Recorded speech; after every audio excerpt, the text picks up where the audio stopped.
Hi, Dennis. Wow, did you upgrade your office? Very Yeah, nice. actually, I moved to New York right now, as you see the Brooklyn Bridge in the background. It's a little bit So I'm bright, but quite busy nowadays, but okay. when my friend Dennis is calling, That's good. Thanks. Thanks for taking the time. Yeah, everybody. I'm very happy Florian is with us. He's a colleague of mine for almost 10 years now. Florian has a PhD in mechanical engineering and is in our project department for 10 years now, where we use EBSILON Professional, which is our in-house tool for the calculation of thermodynamical processes. We sell it on a global scale, so it's not our little tool that nobody cares about. It's really known and used on a global scale. And we use the same tool for our online projects, where we make a model from existing power plants in combination with the customer, many discussions, and so on. And then there's a very, very accurate thermodynamical model of the power plant that can be used then for further steps. But today we want to focus on Florian's experience with Epsilon, and we will, at the end of this short clip here, we will talk about a very recent project, a study that Florian worked in, and we will see how Epsilon was of benefit there. So I'm very interested in what you're going to have to share with us today. First of all, maybe from those periods of your professional career, university, PhD time, and the last 10 years with STEAG, maybe you could share two or three milestones with us that show a little bit the versatility of your job and your things you had to solve in the meantime.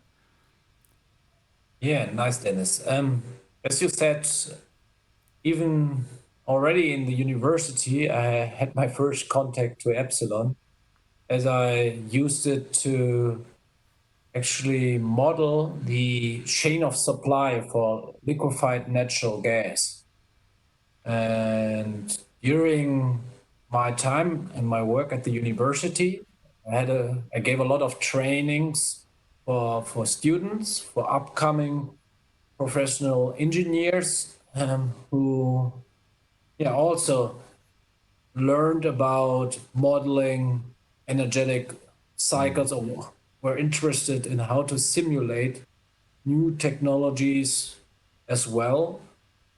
Then in 2011, I started my work at STEAG Energy Services, and even from the beginning, I kept on working with Epsilon, where I mainly modeled, yeah, big scale power plants for their process monitoring and it actually, as you just told the audience, to optimize the processes as well.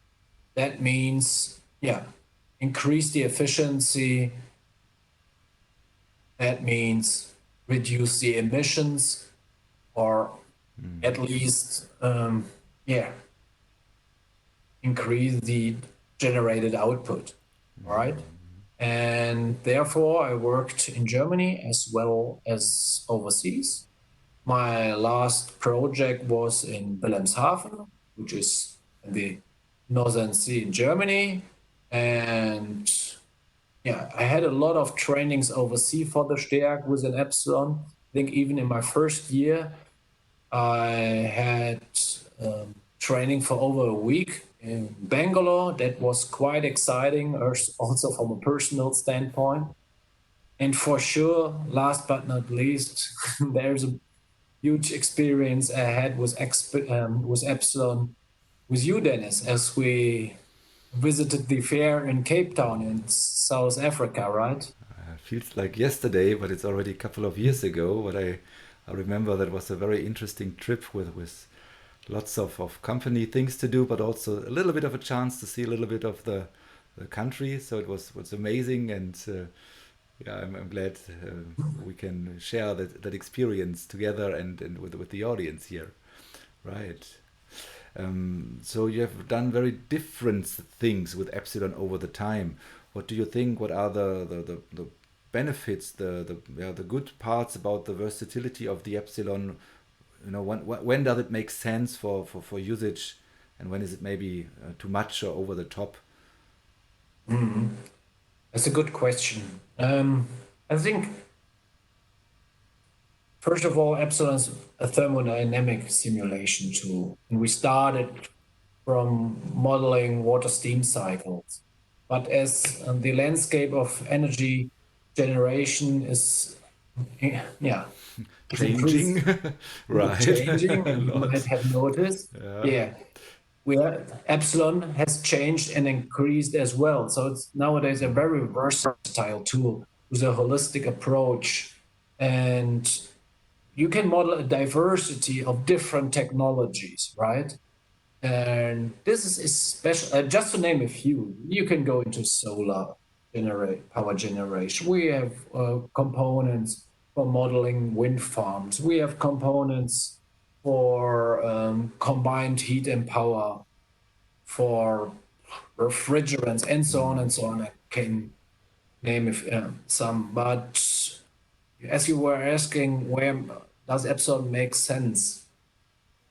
Yeah, starting from the university, from research and development departments over to the power industry, and yeah, even for beginners is, is yeah, even beginners can start their modeling smaller cycles or can get an idea of how thermodynamics and new technologies work. But how about troubleshooting? I assume if you make a model of the whole process, it will not be perfect in the first go. So what about documentation, support,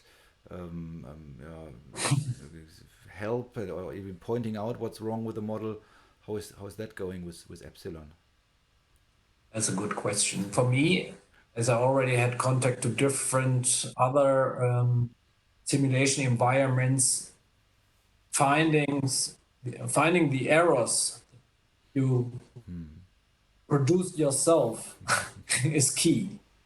Yeah, I noticed that as well as in all the trainings I gave to the beginners, having an idea to or a feedback of what you have done wrong, which helps you to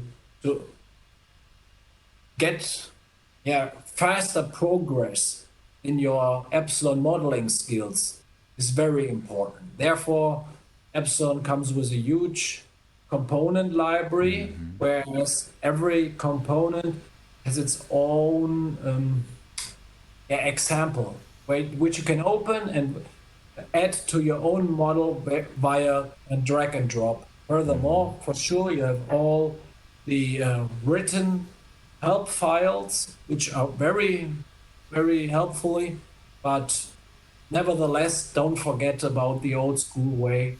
Just grab your phone and call the guys, the experts in Swingenberg, who are very willing to help anybody if they have problems with their models and with their scripting environment and so on and so on. I think, That's good. yeah, shout out to those guys as well.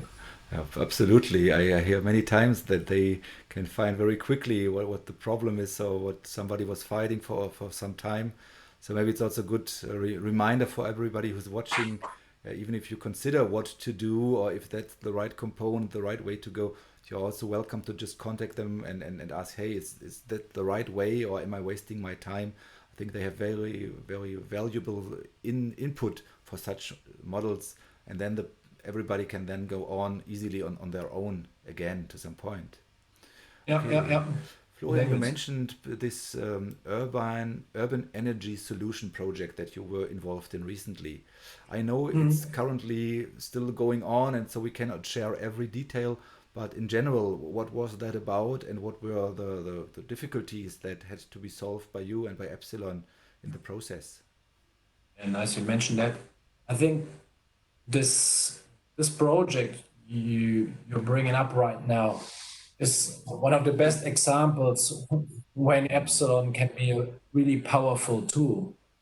We're talking about a klima neutral urban quarter solution, right?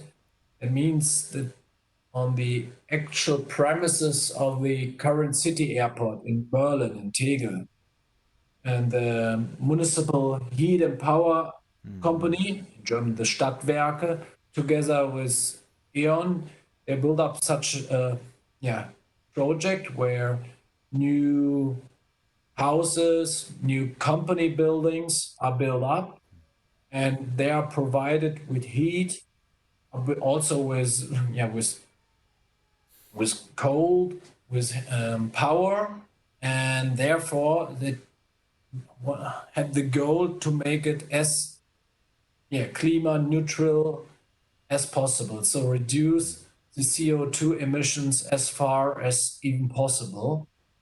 And therefore, the mix of energy production is quite big. They're planning with solar power plants. They're planning with combined heat and power plants, air heat pumps, heat from waste heat production is needed, photovoltaic, geothermal. So you have all those different ways of produce the energy, the heat needed in the industrial and the housing families out there. But to find the right one with the lowest primary energy factor, with the lowest CO2 emission, this is something where you need optimization, where you need a powerful tool which helps you to make the right decision during operation, and in this case, even during the planning of the project. Right. Wow. Well, it sounds like a complicated project, but that's why they need tools and guys like you to help and go ahead. So I will keep an eye on that.